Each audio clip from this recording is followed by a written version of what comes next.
Visakha పరవాడలోని Thakur pharma laboratories పరిశ్రమలో విషవాయువులు లీకైన ప్రమాదం గురించి సీఎం చంద్రబాబు ఆరా తీశారు.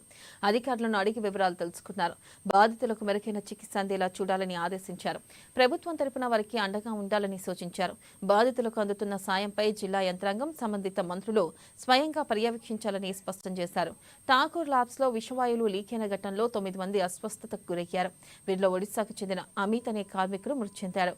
6గురి ఆరోగ్య పరిస్థితి నిలకడగా ఉందని జిల్లా కలెక్టర్ విజయకృష్ణన్ వెల్లడించారు.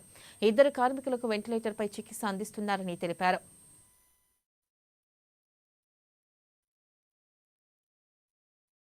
చేసుకుంది 9 మంది ఇస్వాయు లీకేజ్ కారణంగా అస్వస్థతకు గురయ్యారు. ఒక కార్మికుడు మృతి చెందాడు. యాజమాన్యాలు భద్రతా ప్రమాణాలు గాలికి వదిలేయడం వల్ల, కార్మికుల యొక్క రక్షణ సంక్షేమాన్ని పూర్తిగా విస్మరించడం వల్ల ఈ రకమైనటువంటి ప్రమాదం ఎంత బాధ్యతారాహిత్యం అంటే, జరిగినటువంటి ప్రమాదం తర్వాత ఆ ఇస్వాయు లీకేజ్ కారణంగా ఇస్వాయులు మింగేసిన తర్వాత వాళ్ళని కంపెనీలోనే రాత్రి జరిగితే ఉదయం 6 గంటలకి, ఈ రోజు ఉదయం 6 గంటలకు అనకాపల్లి విశాఖపట్నం హాస్పిటల్కి తరలించినటువంటి పరిస్థితి. వాళ్ళ యొక్క పరిస్థితి విస్మరించడంతో విశాఖపట్నంలో కిమ్స్ ఐకాన్ కి తరలించారు.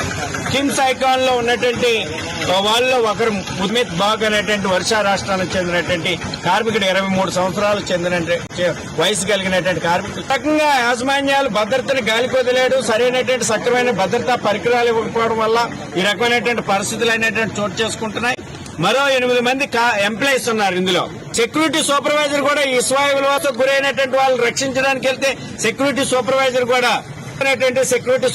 కూడా అస్వస్థకు గురైనటువంటి పరిస్థితి. యాజమాన్యం నిర్లక్ష్యంగా ఉండి ఈ రోజు ఉదయాన్నే హాస్పిటల్ కి తరలించడం వల్ల పరిస్థితి తీవ్రత అయ్యి వాళ్ళందరూ కూడా ఐసీయూలో 2 ఉన్నారు. మరొక 7 మామూలు వైద్యం పొందుతున్నటువంటి పరిస్థితి. ఈ రకంగా అస్వస్థకు గురవడం, వాయువులు మింగేయడం ఇవన్నీ జరగడానికి కారణం అక్కడ ఉన్నటువంటి ఫెజర్ వాల్ కనీసం పెట్టుంటే ఆ వాల్ ద్వారా ఈ వాయువులు రిలీజ్ అయి ఉండే, కానీ వాల్ కూడా మెయింటెనెన్స్ చేయలేదు. కనీసం ఇలాంటివి జరిగినప్పుడు ఏదైనా సైరన్ సిస్టమ్ ఉండాలి, అట్లాంటిది లేదు. కానీ మోడర్న్ టెక్నాలజీ కలిగినటువంటి అనేక అవకాశాలు ఉన్నప్పుడు కూడా ఏమి ఉపయోగించలేదు. దానివల్ల భద్రతను పూర్తిగా యాజమాన్యం గాలికి వదిలేయడం వల్ల ఈ రోజు 9 మంది కార్మికుల యొక్క కుటుంబాలు ఈదిరి పడుతున్నటువంటి పరిస్థితి, ఒక కార్మికుడు చనిపోయినటువంటి పరిస్థితి. అందుకని ఇట్లాంటి వాటి మీద సమగ్రమైన విచారణ చేయండి, చర్యలు తీసుకోండి. చనిపోయిన కార్మికుడి ₹1 నష్టపరిహారం చెల్లించాలా.